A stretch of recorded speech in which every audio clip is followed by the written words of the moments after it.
Negara yang selama puluhan tahun dikenal sebagai salah satu pusat ekonomi paling stabil di Asia Tenggara kini tengah menghadapi tekanan berat pada sektor usaha kecil dan menengah, UKM, khususnya industri makanan dan minuman, F&B. Dalam kurun waktu 1 tahun terakhir, lebih dari 3.000 restoran di Singapura menutup usaha, sebuah angka yang tercatat sebagai salah satu yang tertinggi dalam hampir 2 dekade terakhir. Data tersebut menimbulkan kekhawatiran mengenai daya tahan sektor F&B yang selama ini dianggap sebagai tulang punggung aktivitas ekonomi harian masyarakat Singapura. Di sejumlah kawasan komersial, deretan ruko kosong, papan, foren, hingga jajaran unit usaha tak berpenghuni mulai menjadi pemandangan umum. Pada Juli tahun ini, tercatat sekitar 320 restoran menutup usaha, disusul 360 penutupan pada Agustus. Tren tersebut belum menunjukkan tanda-tanda melambat hingga akhir 2025. Restoran legendaris ikut tumbang. Salah satu penutupan yang banyak menyita perhatian publik adalah sebuah restoran kantor legendaris yang telah berdiri sejak 1939. Usaha kuliner yang mampu bertahan melewati berbagai krisis global itu akhirnya tidak sanggup menghadapi kenaikan biaya operasional, khususnya harga sewa yang meningkat signifikan. Cedric Tang, pemilik generasi ketiga restoran tersebut, menyebut bahwa kenaikan sewa mencapai lebih dari 30%, membuat operasional tidak lagi sebanding dengan pendapatan harian. Ia menjelaskan, untuk menutup kenaikan biaya sewa itu saja, restorannya harus menjual lebih dari 300 mangkuk mie tambahan setiap bulan. Beban tersebut dinilai sulit untuk dicapai bahkan bagi restoran populer sekalipun. Kenaikan sewa jadi pemicunya.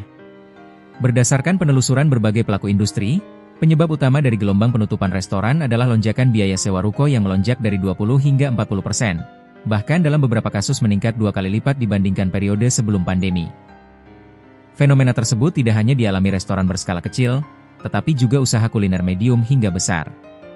Industri F&B bekerja dengan margin keuntungan yang relatif tipis, sehingga kenaikan biaya sewa berdampak cepat terhadap keberlanjutan usaha. Kenaikan sewa ini disebut berkaitan dengan spekulasi properti yang meningkat dalam beberapa tahun terakhir. Pemerintah Singapura dianggap berhasil menekan harga properti residensial agar tetap terjangkau bagi warga. Namun hal itu berimplikasi pada industri properti komersial. Ketika perumahan menjadi kurang menarik untuk investasi jangka pendek, sejumlah investor besar mengalihkan dana mereka ke sektor ruko dan ruang usaha. Akibatnya, harga sewa unit komersial meningkat secara agresif dalam waktu singkat. Statistik makro tidak mencerminkan kondisi lapangan. Meski secara statistik jumlah restoran di Singapura mengalami peningkatan, yaitu dari 17.000 unit pada 2016 menjadi hampir 23.000 pada 2023, angka tersebut tidak mencerminkan tekanan yang kini dihadapi pelaku usaha. Pertumbuhan jumlah restoran dianggap tidak sebanding dengan daya tahan ekonomi pemilik usaha kecil, terutama ketika biaya operasional meningkat cepat sementara daya beli masyarakat cenderung stagnan. Perubahan gaya hidup menambah tekanan. Selain kenaikan biaya operasional, perubahan perilaku konsumen turut memberi dampak signifikan. Masyarakat Singapura kini semakin sering memilih makan di luar negeri, termasuk ke Indonesia khususnya Batam atau ke Malaysia yang menawarkan harga makanan lebih terjangkau. Dengan jarak tempuh yang dekat, banyak warga menilai biaya makan di kedua negara tersebut lebih rendah 30 hingga 40% dibandingkan makan di restoran lokal. Kebiasaan ini menekan jumlah pelanggan bagi restoran di Singapura. Peluang bagi Indonesia. Tekanan ekonomi yang dihadapi Singapura justru menjadi peluang besar bagi negara seperti Indonesia. Dalam beberapa tahun terakhir, industri F&B Indonesia menunjukkan pertumbuhan stabil, didukung pasar domestik yang besar dan biaya sewa tempat usaha yang relatif lebih rendah. Pelaku usaha F&B dari Singapura mulai melihat Indonesia sebagai lokasi baru untuk mengembangkan bisnis, terutama di kota-kota besar seperti Jakarta, Surabaya, dan Medan. Beberapa pengusaha bahkan mempertimbangkan migrasi penuh usaha mereka ke Indonesia, di tengah meningkatnya ketertarikan investor asing terhadap pasar F&B dalam negeri.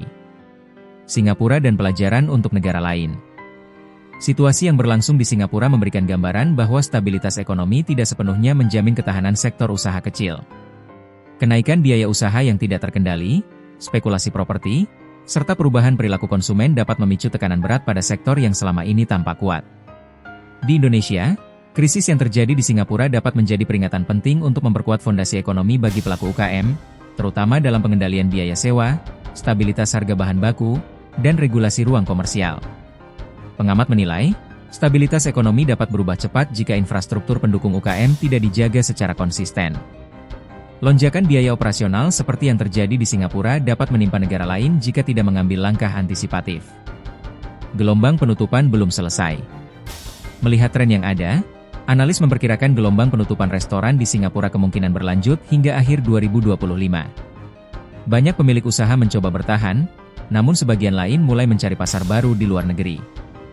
Kondisi ini menjadi cermin bahwa bahkan negara dengan reputasi stabil sekalipun dapat menghadapi tekanan besar ketika terjadi ketidakseimbangan antara biaya hidup, biaya usaha, dan daya beli masyarakat.